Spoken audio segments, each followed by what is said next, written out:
Bismillahirrahmanirrahim. Kaum muslimin wal muslimat, kita hari ini berada di bulan Ramadan.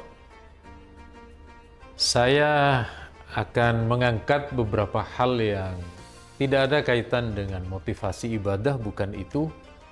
Bukan pula yang berkaitan dengan keutamaan-keutamaan, tetapi menjaga keabsahan puasa kita. Karena hari ini ada sekian problem yang di masa klasik belum ada. Satu contoh, para ulama kita itu sepakat berdasarkan dalil Quran, dalil hadis tentunya, yang membatalkan puasa itu masuknya benda melalui rongga, masuk ke dalam pencernaan, diolah di dalam usus, dan seterusnya. Hari ini ada beberapa problem yang memang dialami oleh banyak di antara kita umat Islam. Contoh, ada yang harus menjalani pemasangan obat insulin karena penyakit diabetes. Bagaimana yang disuntikkan itu? Atau ada di antara kita umat Islam mau umroh dan diharuskan untuk vaksin. Dan itu memasukkan obat ke dalam organ tubuh kita. Maka para ulama kita memerinci. Perinciannya diantaranya seperti yang ada di dalam beberapa kitab fikih kontemporer. Kalau obat itu yang dimasukkan murni obat, tidak mengandung nutrisi, maka tidak membatalkan. Jadi seperti obat yang dimasukkan bagi penderita diabetes, bagi orang yang mau umroh atau mau mencabut gigi, dan di bagian gusi disuntik, ini tidak membatalkan. Yang membatalkan itu ketika diinfus. Kenapa? Karena infus itu pembuluh darah yang kemudian masuk ke dalam jaringan sel tubuh kita, dan di situ ada fungsi mengenyangkan. Karena kalau orang itu diinfus, akan menghabiskan dalam sehari kadang 3 atau 4 kantong. Dan itu cukup banyak masuk ke dalam tubuh, sehingga hal ini membatalkan kalau infus. Kalau selain infus tidak membatalkan. Lalu berikutnya ada yang berkaitan dengan obat asma. Obat asma semprot itu terjadi khilafiyah antara ulama yang menghukumi batal dengan yang tidak. Yang mengatakan tidak batal karena obat asma itu dianggap sebagai uap. Yang namanya uap tidak membatalkan.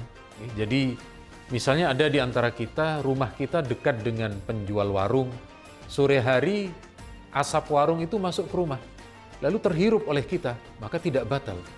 Tetapi ada juga yang mengatakan bahwa obat asma itu, dia obat yang punya reaksi.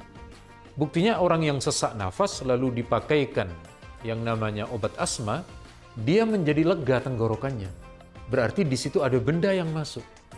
Jadi bagi penderita asma, kalau kira-kira masuk kategori berat, berarti masuk ditolerir untuk tidak berpuasa karena sakit. Tetapi kalau tiba-tiba kambuh misalnya, boleh ikut pendapat fatwa ulama yang menyatakan tidak batal. Ada lagi kemudian beberapa problem orang yang mau mendonorkan darah misalnya. Orang yang tiap hari yang memang ada kegiatan di donasi darah. Atau juga ada orang yang harus yang namanya cuci darah, dan itu mengeluarkan darah, dan ini kasusnya tentu beda-beda, ada yang kondisi mampu, ada yang kondisi tidak mampu. Maka kalau darah itu yang dikeluarkan, maka tidak membatalkan.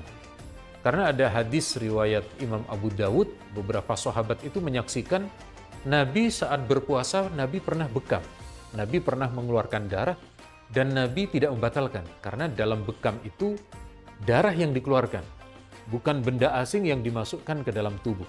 Jadi yang ini kemudian tidak membatalkan. Bagaimana dengan tugas istri kita yang mencicipi makanan? Istri kita yang bertugas di dapur untuk masak misalnya keperluan takjil, buka puasa, atau menjual, maka ini juga tidak batal. Dalam riwayat yang disampaikan oleh Al-Baihaqi dari sahabat Ibnu Abbas, itu bagi perempuan yang mencicipi itu boleh. Asalkan tentu setelah mencicipi itu, kemudian diludahkan. Tidak boleh setelah dicicipi 1 tetes, loh kok enak, ditambahi 1 sendok. Wah, ini bukan mencicipi itu namanya, itu sudah Berbuka lebih awal artinya batal. Bagaimana dengan obat pendingin di dalam hidung? Itu juga membatalkan. Maka sekali lagi, hal-hal yang perlu kita jaga dari hal-hal baru ini agar kemudian kita puasanya betul-betul sah dan tidak batal. Semoga ada manfaatnya.